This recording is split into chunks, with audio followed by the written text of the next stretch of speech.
Hi! So for tonight's video, update ko lang kayo sa ginawa ko maghapon. Wala po akong ginawa maghapon. Ay, nag-ayos lang po ako ng apartment ko. Tatakpan ko yung bintana natin dahil rinig na rinig. Bawat kaluskos ko doon, rinig na rinig. Bawat galaw ko doon, naririnig ako nung katabi kong bahay. At yung katabi kong bahay, yung landlady, yung may-ari ng apartment. Kaya, i-upload ko dito yung renovation ng apartment ko. Yung kung paano ko siya takpan ng mga pong.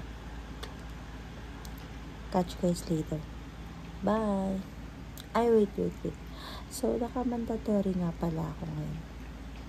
Mandatory leave means nakalib ako ng 5 days. Yes!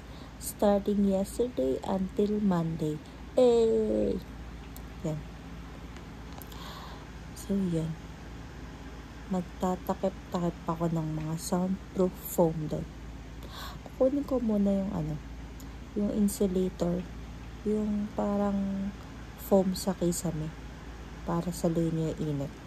At ito pa nga pala, super init doon sa apartment ko. Nangingitim na ako. Tingnan mo. Loko. I'm so itim na. Tapos yun, malapit lang yung lakad niya doon. Kayang-kaya siyang lakarin. Tumatagos lang ako dun sa sa parang may kapilya dun.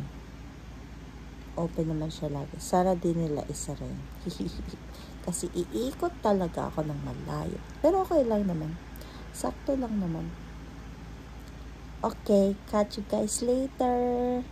Or maybe I'll try to upload on Saturday. Yes, and on Sunday. Char.